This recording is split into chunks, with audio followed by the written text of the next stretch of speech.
Beacon Press Audio presents Natural: How Faith in Nature's Goodness Leads to Harmful Fads, Unjust Laws, and Flawed Science, by Alan Levinovitz. This book is narrated by Joe Mcquillan, published by Beacon Press Audio, 2019. Nature. Since I am the whole that exists, how is it possible for a being like you, so small a portion of myself, to comprehend me? Be content, atoms my children, with seeing a few atoms that surround you, with drinking a few drops of my milk, with vegetating a few moments on my breast, and at last dying without having known your mother and your nurse. Voltaire, The Philosophical Dictionary. Introduction. How can we live in harmony with nature? Animal species, millions of years in the making, gone in a geological blink. Ancient waterways clouded with waste, the land disemboweled and burned, the fumes heating the planet. With every passing day, the damage grows worse, the question more urgent. One promising answer was served for dinner at a recent conference on the future of environmentalism. Along with some of the world's foremost scientists, journalists, and academics, I bit into my Impossible Burger, the latest in high-tech fake meat, and wondered if it would live up to the hype. Not just in terms of flavor, which to my palate was indistinguishable from a standard fast food patty, but as a solution for our broken relationship with the natural world. Enthusiasts see meat substitutes as essential, even salvific. "Fake meat will save us," proclaimed a headline in the New York Times the morning after our dinner. Impossible Foods' mission is to save meat and Earth. Their enthusiasm is understandable. Scientists agree that animal agriculture as it is currently practiced plays an outsized role in climate change, oceanic dead zones, antibiotic-resistant bacteria, and other unnatural horrors. Then there's the ethics of eating creatures bred to be cheap factory outputs, crammed cheek by jowl in ghastly living quarters until they're old enough to be slaughtered.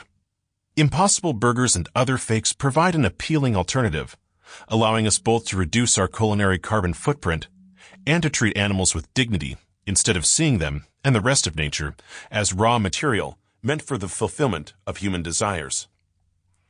Only days earlier, however, my family and I had dined on a radically different answer: a juicy pork loin purchased from Polyface Farm, just an hour from our home.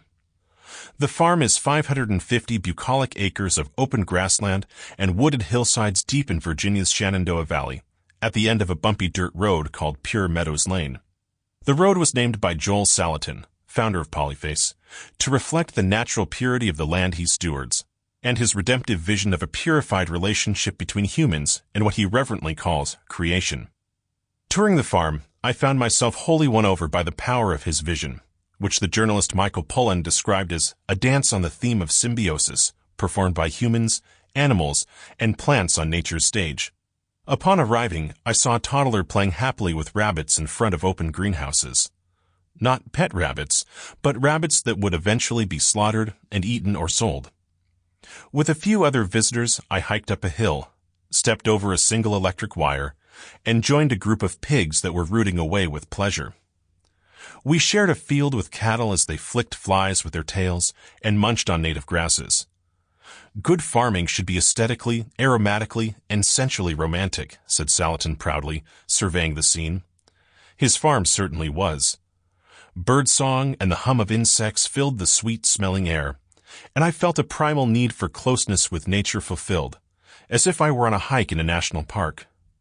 A passionate environmentalist, Salatin regularly calls out the hubris of fellow conservative Christians who seek to replace a divinely ordained natural order with one of their own making.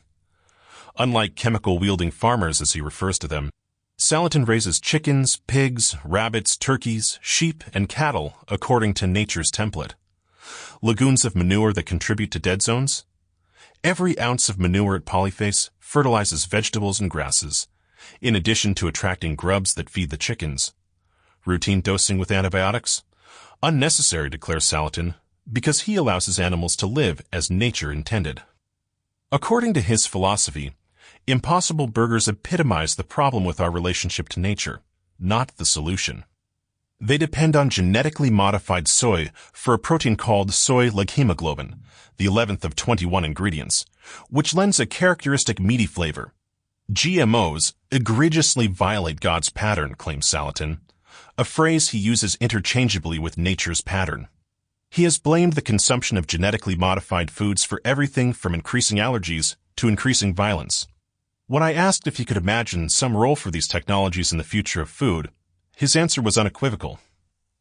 There's no redeeming value to GMOs or fake meat. If we want to live in harmony with creation, we should honor the wisdom of natural systems rather than manipulate them further. Like ancient hunter-gatherers and traditional small-scale farmers, we must sanctify our relationship with the animals we eat, not remove ourselves from the cycle of life. The way of artificial hubris ends in damnation, not salvation. Over our dinner of genetically modified patties, I described Salatin's perspective to other attendees. Since the conference was sponsored by an organization that strongly supports technological approaches to conservation, their responses were unsurprising. Some scoffed at the very idea of a division between natural and unnatural. Isn't everything natural? Isn't nature a social construct? Others were willing to grant the division, but insisted that saving nature depends on transcending natural patterns. Denser cities, effective birth control, and intensive agriculture may violate nature's template, but they will help us meet important conservation goals, such as reduced land use and lower carbon emissions. The contrast with Salatin couldn't have been starker. When Poland pressed him on how to feed New York City using locally sourced food, Salatin replied, "Why do we have to have a New York City? What good is it?" Pork loin or Impossible Burger, the country or the city.